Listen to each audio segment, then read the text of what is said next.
Welcome back for another deep dive. Today we're going to be jumping into an opinion piece from Novaya Gazeta Europe. Ooh. I know, right? Always a fascinating source. Always. You ready for the title? Hit me. It's called Julia? Okay, so for those of us who don't speak Russian, what's that mean? It translates to roughly the sealed cognitive train car. Whoa! Okay. I know, right? Pretty intense. Definitely sets the stage. Just from the title, I'm totally hooked. Me too, me too. And this piece is written by Julia Latynina, and it focuses on the Russo-Ukrainian war. Okay. But, and here's the catch, it's not from the angle you might be expecting. What do you mean? You know, like we've seen a lot of pieces talk about the battles and the front lines and, you know. Right. That's kind of on the ground stuff. Exactly. Yeah. This one is more about the ideas and the narratives behind it all. Okay, interesting. So like the information war side of things. Precisely. It's about how people are viewing the conflict, like how it's being framed. So less about the tanks and trenches, more about the hearts and minds. You got it. I like it. Latynina actually uses a very strong term for it. Oh. She calls it a cognitive war. Ooh, that's heavy. And she argues that it's all fueled by what she calls the woke mind virus. Whoa. Okay, so we're jumping right into it with the provocative language. Right. When I read that, I was like, whoa, okay. Had to sit with that one for a second, I bet. Definitely. So, you know, this term was kind of popularized by Elon Musk. Right. But she's using it here to describe Yeah. a very specific set of beliefs or a narrative that she says is, you know, really driving a lot of division. Interesting. And it's undermining what she calls traditional Western values. Okay, so give me an example. Like, what does this woke mind virus look like in action, according to Latynina? All right, so she points to a couple of things. She talks about like this huge focus on victimhood Okay. and this demonization of success and individual achievement. And of course, the big one, there's big push for decolonization. Right. But it's not just like she throws these terms out there. She gives actual concrete examples of how they're being used in relation to the war. Okay, so I'm seeing the connection to the war, but how exactly does this woke mind virus, as she calls it, connect to what's happening in Ukraine? So her argument is that these narratives are being used to weaken Russia. Okay. And not just on the battlefield, but also in Russian society itself. So like internally. Yeah, and also like on the global stage, you know, like how Russia is perceived by the world. So she's basically saying it's a form of informational warfare or ideological warfare. Exactly. That's a pretty big claim. It is, but she backs it up. Okay, how so? Well, she points to organizations like Radio Free Europe, Radio Liberty, and she says, look at how they focus on regional divisions within Russia. Oh, interesting. It's almost as if they're highlighting these potential fault lines to weaken the country from within. So it's like digging up the past and shining a light on any historical grievances or tensions that could potentially destabilize Russia. Yeah, like constantly reminding people of Russia's imperial past. Okay. And portraying it in a negative light. So feeding into this narrative that Russia is this inherently oppressive force. Right. And then she also mentions organizations like the Free Russia Foundation and the National Endowment for Democracy, or NED. I've heard of those. Yeah. They're involved in promoting democracy and human rights globally, right? Yeah, totally. I mean, they have these very noble goals on the surface, but Latynina is kind of hinting at something else. Okay, what's she suggesting? Well, she's implying that their actions in relation to Russia specifically might have some ulterior motives. So she's saying it's not just about promoting democracy, but maybe also about actively trying to weaken Russia. That's the gist of it, yeah. Bold move. And to illustrate this point, she brings up this anecdote. Okay, I love a good anecdote. About Miriam Lanksoy, who distributes grants for the NED. And Miriam Lanksoy co-authored a book with a former Chechen separatist leader. Whoa, okay, now that's an interesting connection. Right. Yeah. And get this, the foreword to this book, written by Zbigniew Brzezinski. No way, the Cold War strategist. The one and only. And he was a big proponent of using Chechen separatism as a way to weaken Russia. That's wild. It's like she's connecting these seemingly disparate events across decades. Totally. And it really makes you think about what the long game might be here. It's almost like she's drawing a parallel to the 1619 Project in the U.S., which aimed to reframe American history through the lens of slavery. Could this be seen as a similar attempt to reinterpret Russian history in a way that undermines its legitimacy? That's a great parallel. It's like, are they trying to use history as a weapon? It definitely seems like Latynina believes similar tactics are being applied, just with a different focus. So we've got the decolonization part. What about this anti-capitalism thing she keeps mentioning? How does that fit into all of this? Well, she connects the push for decolonization with a very strong anti-capitalist sentiment, and it's mainly targeted at wealthy Russians. Okay. She's saying that there's this movement to paint them as guilty simply because they're wealthy. So just being rich and Russian makes you a target. Essentially, yeah. Yeah. She argues that there's this push to punish them regardless of their actual stance on the war. Just automatically guilty because of your economic status. That's what she's highlighting. Wow. And she brings up this example of the Yermak-McFall Commission, which proposed sanctions on 100,000 wealthy Russians. 100,000. That's what she says. And not just oligarchs, we're talking anyone who owned more than a small business. Wow, that's a lot of people. So it's like collective punishment based on economic status. Exactly. And she contrasts this with the Nuremberg trials after World War II, where only 3 German companies were held accountable. It's a pretty stark difference. It is, right. It raises questions about fairness and, due process. For sure. And to further her point, she also mentions Alexei Navalny's Anti-Corruption Foundation, the FDK. Mm-hmm. They published their own list of 6,000 warmongers. 6,000? That's a lot of warmongers. It is. And the list included some surprising names, like there was a chemistry teacher on there. Wait, what? A chemistry teacher? Yeah. It's like anyone who's successful in Russia, even if they're not involved in politics, is automatically suspect. So if you prosper in Russia, you're automatically a bad guy. That seems to be the logic, yeah. That's pretty scary. It is, and it raises a really important question.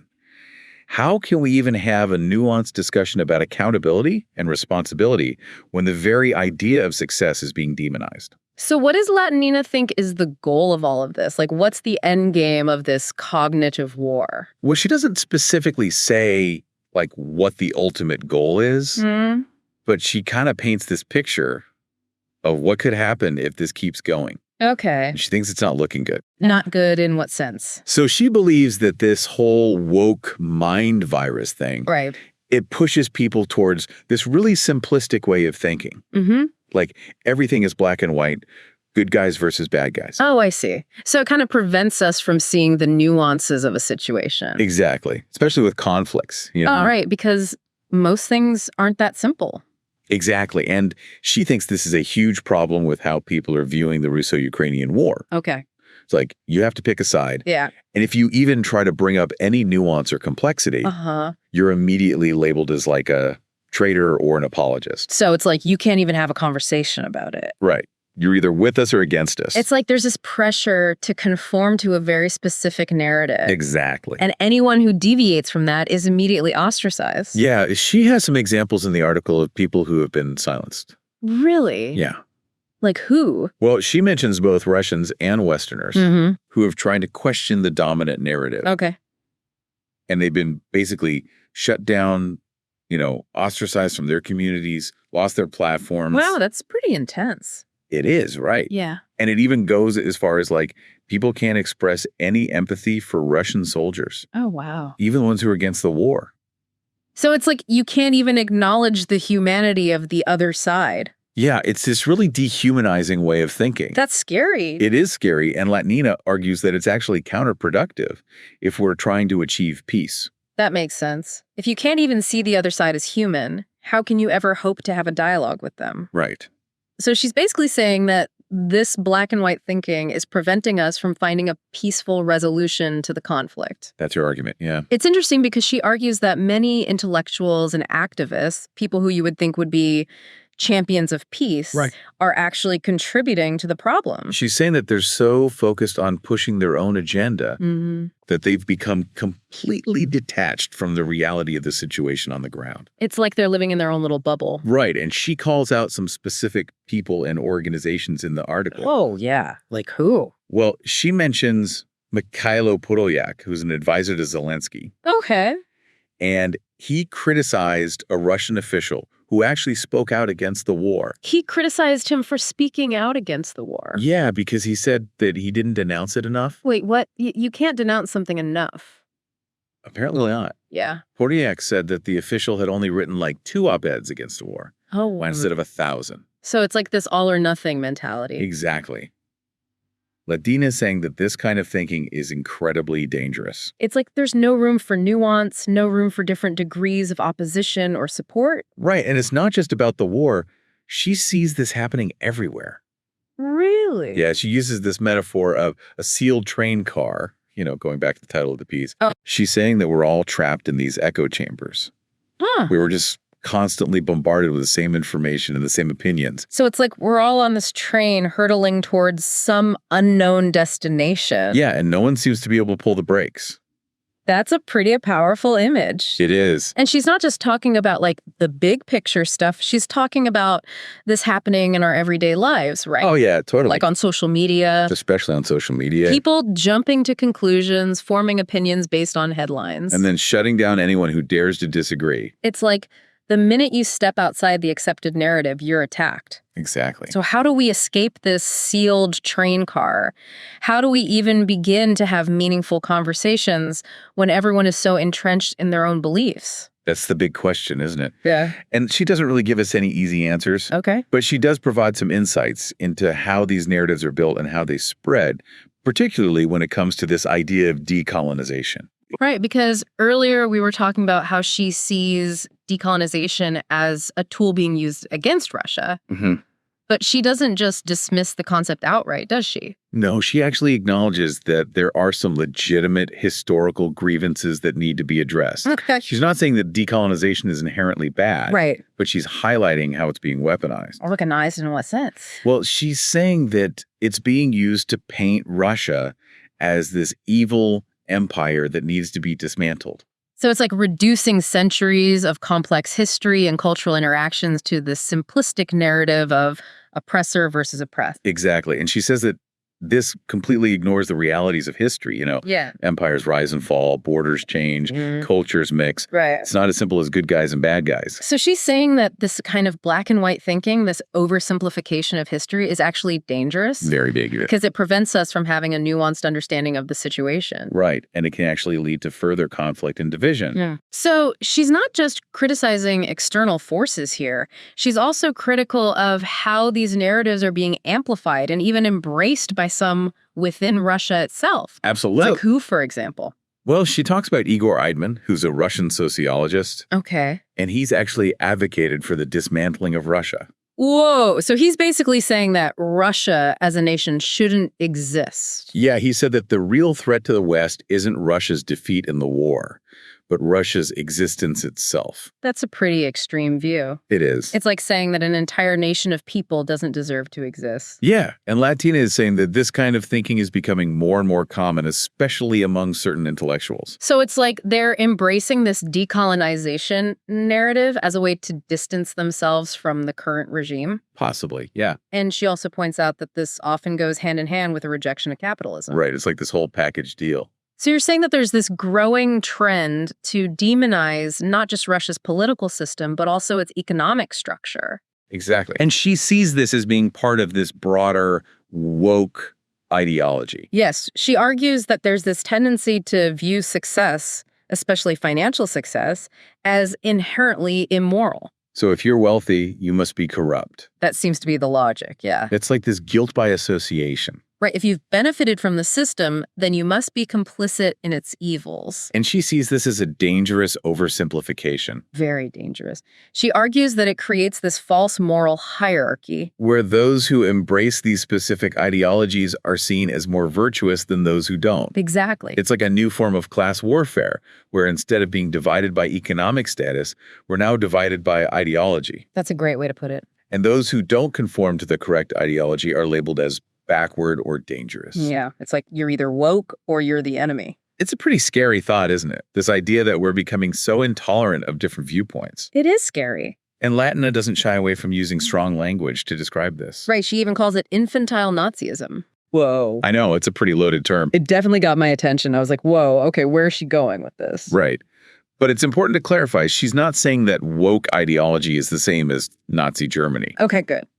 But she is drawing a parallel between how both ideologies, in her view, try to dehumanize certain groups of people. So in this case, who are the groups being targeted? Well, obviously Russians are a primary target, Okay. but it's not just Russians in general. It's anyone who doesn't completely condemn the war and support Ukraine. Exactly. Even Russians who have fled the country and spoken out against Putin. Yeah, they're often still seen with suspicion, you know? It's like this presumption of collective guilt, Right. All Russians are bad because of the actions of their government. even if they themselves oppose the war. Right. Latynina is saying that this makes any kind of meaningful dialogue or reconciliation impossible. Exactly. If you're constantly demonizing the other side, how can you ever hope to find common ground? So according to Latynina, this tendency to dehumanize entire groups of people is a direct result of the woke mind virus. Right. And it's this virus that's preventing us from finding a peaceful solution to the conflict. That's her argument in a nutshell. It really makes you think, like this whole idea that even having empathy for the other side is seen as a betrayal. Yeah. It's wild, isn't it? It's like you can't even try to understand where someone else is coming from. Right. Like empathy itself has become suspicious somehow. Exactly. It's like if you're not 100% on board with the right way of thinking, you're automatically a bad guy. And that brings us to one of the most controversial points in the piece. Oh, yeah. When she talks about Donald Trump. Okay, I remember this part. She actually says that his election was a positive thing. It definitely raised some eyebrows, to say the least. Yeah. I mean, regardless of how you feel about Trump, Yeah. it's a pretty bold statement. It is, but I think it's important to understand what she's trying to say here. Okay, what do you mean? Well, she's not saying that she agrees with all of his policies or anything like that, Right. but she's suggesting that his election sort of shook things up. Shook things up in what way? Well, she uses that metaphor again, the sealed train car. Right, right. She's saying that Trump kind of derailed the train, you know? So, like, he disrupted the status quo. Exactly. He forced people to confront different perspectives. Yeah. Even if those perspectives were like really uncomfortable for some people. So she's saying that he broke the echo chamber, even if it was in a very messy and chaotic way. That's a good way to put it, yeah. He forced people to re-examine their assumptions, even if they didn't want to. Exactly. Whether you agree with his methods or not, he definitely shook things up a bit. Okay, so I get that, but what does this mean for us going forward? Like, how do we navigate this world where we're constantly being bombarded with all this information, all these different narratives? That's the million-dollar question, right? Yeah. I think the first step is just being aware of it. Aware of what? Aware of how these narratives are being constructed, how they're manipulating us. Okay, so like being more critical of the information we're consuming. Exactly. Don't just accept everything you read or hear at face value. Question the sources, consider different perspectives. Yeah. Do your own research. Think for yourself. It's about being skeptical, but also being open-minded. It's a tough balance. It is, because it's so easy to just retreat into our own little echo chambers, you know? It is, but that's not how we grow. Right, and it's definitely not how we solve problems. And Latynina ends the piece with this kind of sobering thought. What's that? She says that the cognitive sealed train might have been derailed, but the battle for our minds is far from over. So we can't get complacent. Exactly. We have to stay vigilant, keep questioning, keep thinking critically. So as we go about our day, we should really pay attention to the narratives we encounter, the stories we're being told. Are they making us think? Are they challenging our assumptions? Or are they just reinforcing what we already believe? Those are great questions to ask yourself. And on that note, I think we'll wrap up our deep dive into Julia Latynina's fascinating piece. A very timely piece for sure. It definitely is. Thanks for joining us on this journey, and until next time, keep those minds open.